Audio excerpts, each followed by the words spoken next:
ne bopp bi mu am ndox waaw loolu la ñu wax. lan nga bëgg fi mu ne nii autorités yi wala soit ñi ñoo xamante ni c'est des gens yi nga xamante ni de bonne volonté pour ñu dimbali xale bi lan nga leen wax ñooñu. damaa bëgg waaye ñu dimbale ma suñ ko mënee ndax am na 1 an mënul sax gis. du gis mënul gis.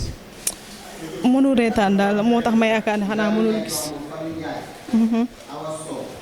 léegi lan nga wax autorités yi. autorités yi nga xam ne ñoo nekk Sénégal pour ñu jàppale la sa doom ji pour ñu defal ko opération. waaw pour ñu dimbale ma. wala partenaires yi nga xamante ne aussi ñu ngi fii aussi ñi nga xamante ñoo initié caravane bi ñoom aussi tamit lan nga leen wax. waaw ñu dimbale ma bu ñu ko mënee. Un système d'évacuation du liquide du LCR, le liquide céphalo-rétidien au niveau cérébral. Maintenant, ce liquide passe, l'évacuation passe par des voies. Maintenant, si ces voies sont bouchées ou bien il y a un souci avec ces voies, effectivement, le liquide va s'accumuler au niveau cérébral. Et quand ça s'accumule, ça a tendance à augmenter la pression intracrânienne. Et naturellement, c'est comme si tu branches un tuyau quelque part, tu ouvres le robinet et tu bloques là où passe l'eau. Donc naturellement, l'eau va s'accumuler au niveau du tuyau. Et ce n'est pas normal, ça va augmenter les pressions et quand ça augmente, ça va avoir tendance à compresser les différents éléments qu'il y a au niveau cérébral. Et tout le monde sait que c'est au cerveau qu'on a ce qu'on appelle les systèmes, les centres nerveux, ce qui commande un peu la motricité, la tonicité et tout. Donc s'il y a un souci à ce niveau, la conséquence c'est que ces enfants développent des retards moteurs, ça veut dire ils tardent à marcher, ils tardent à parler, ça développe aussi des retards psychiques. Ils ont ce qu'on appelle des troubles du comportement, ils ont du mal à s'adapter par rapport à un enfant normal. Maintenant, l'hydrocéphalie, c'est quelque chose qui peut être pris en charge au Sénégal, mais ça passe par une chirurgie. Il faut qu'on ouvre la bouche crânienne et qu'on dégage un peu cette pression, qu'on le diminue et qu'on voit la cause de ce qui a causé le blocage de l'évacuation du liquide céphalo-rachidien pour le régler une bonne fois pour toutes. Donc les enfants qui en souffrent, on les sauve de nos jours. Maintenant, ce n'est pas un problème technique ni un problème de ressources humaines. Pour elles, c'est juste un problème de moyens. Parce que l'éducation opératoire a été posée, même la VPA, la visite pré-anesthésique, a été même faite. Voilà. Omar, donc je pense que c'est des partenaires qui ont France, au Sénégal. Oui, effectivement, nous sommes vraiment émus. Je suis le représentant légal de l'ASEP, Association des Sénégalais de Pontarlier. Comme je le disais hier à la cérémonie d'accueil, on est là éventuellement pour aider nos compatriotes, des nécessiteux. Là, on est témoin d'un cas très grave et celui-là, c'est un vrai nécessiteux. Chonsei qui s'appelle. Donc, comme le docteur vient de l'expliquer, il a un problème très grave et a besoin de moyens pour pouvoir se soigner.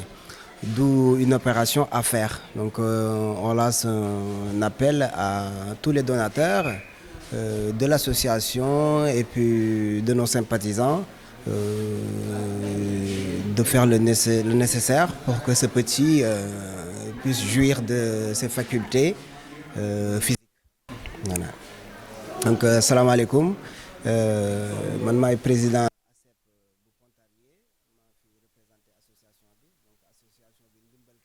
tax a jóg te tey ñëw nañ fii ci village boo xamante ni Somb la tudd village bi xam naa ni côté santé am nañ ci tuuti jafe-jafe ñu tombé fekk cas boo xamante ni cas bu xaw a grave la donc ñu ciy ñaan ndimbal ci képp ku ko mën ci sunu ñoñ yi nga xamante ni ñoom lañ fa bàyyi ak ñi nga xamante ni sunu ay xarit lañu suñ ko mënee jàppale ba xale bi mën a dox mën a en tout cas dund comme ñun ni ñu koy defee waaye juróom ji am na ci njaaxle trop donc on lance un appel à tout le monde voilà. Alors à l'état du Sénégal, écoutez, je ne saurais quoi leur dire. En tout cas, la population a besoin de se soigner. Sans santé, on ne peut pas jouir de ses facultés, on ne peut pas travailler. Donc, je pense qu'il faudrait qu'on pense aux gens qui sont dans les villages les plus reculés d'où Sombe. Donc, je lance un appel à l'État du Sénégal qui puisse prendre en charge ce petit qui a besoin vraiment de soins, d'une opération. Si on peut aider ses parents à soigner leur enfant, ce serait un grand bien pour éventuellement le petit d'abord, et puis ses parents, et puis tout le village de Sombe. Donc je lance cet appel à l'État du Sénégal. Voilà. Vous avez des réactions par rapport à ça? Non, comme d'habitude, c'est des cas qu'on rencontre souvent dans les villages.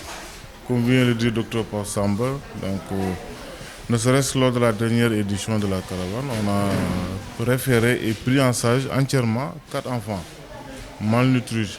Et je pense que ça aussi c'est fréquent. Et d'où l'importance de la tenue de ces caravanes. C'est dans ces caravanes qu'on voit ces genres de cas, parce que les gens gardent leurs malades chez eux, par faute de moyens. Donc, et ça, c'est récurrent dans ces zones. Et nous, le système qu'on a fait, c'est au lieu que les gens rejoignent les hôpitaux, nous on déplace avec un système mobile, avec des spécialistes qui viennent détecter ces cas-là. Maintenant, le problème, c'est est-ce que les parents ont les moyens de respecter ces références? C'est ça le problème.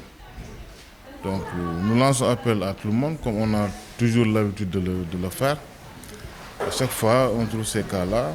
Nous-mêmes, en tant qu'association, on fait un acte. D'abord, parce qu'on ne peut pas laisser l'enfant comme ça et dire à ses parents de rentrer chez eux comme ça.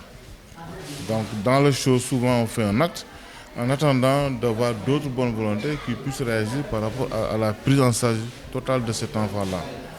Parce que tout le monde a vraiment l'empathie aujourd'hui de pouvoir aider et de faire quelque chose pour essayer d'assister l'enfant. Parce que les enfants, bon, ils ne savent rien, ils ne connaissent rien. Et je pense que c'est à nous de pouvoir faire le geste, de les orienter, de les encadrer, mais aussi de les assister sur le plan humain, financier et technique. En tout cas, ce n'est pas nouveau pour nous, hein. Chez nous, bon, c'est des cas qu'on revoit tout le temps. Mais c'est à nous maintenant de passer le message à nos autorités, à nos partenaires et tout simplement à nos bonnes volontés de pouvoir agir pour essayer d'aider ces populations. Donc la caravane, c'est ça son objectif, parce que nous, dorénavant, on connaissait que les gens avaient des problèmes de santé. Et là où ils habitent, c'est encore mieux. C'est un poste de santé qui ne peut pas tout faire aussi. La prise en charge au niveau des postes, c'est un peu limité. Donc à chaque fois que l'ICP responsable de la structure est là, s'il reçoit un cas compliqué, il réfère au niveau de l'étape supérieure. D'où la constitution de la pyramide sénégalaise. Après la case, c'est le poste, après le poste, c'est le district, jusqu'au niveau des hôpitaux, niveau 1, 2, 3, voilà. Ça, c'est la pyramide sanitaire du Sénégal qui est constituée ainsi. Donc l'enfant ne pouvait pas laisser le poste et aller à l'hôpital. Donc il faut qu'il passe au niveau de l'hôpital, qu'il soit consulté et qu'il soit diagnostiqué et poser le plan de traitement. Maintenant, si l'enfant peut être pris en charge au niveau du poste, ce n'est pas l'appel de référer. Mais au cas échéant, il faut automatiquement référer pour essayer de trouver d'autres solutions au niveau supérieur. Donc c'est ça l'organisation. Donc les médecins sont là. Donc depuis ce matin, ils ont démarré le travail et je pense qu'à chaque fois qu'on a des cas graves, on fait quelque chose pour essayer de faire les premiers actes. Et maintenant le reste, on va essayer d'assurer les suivis pour que ce malade-là puisse être mieux pris dans les autres structures de santé. Voilà.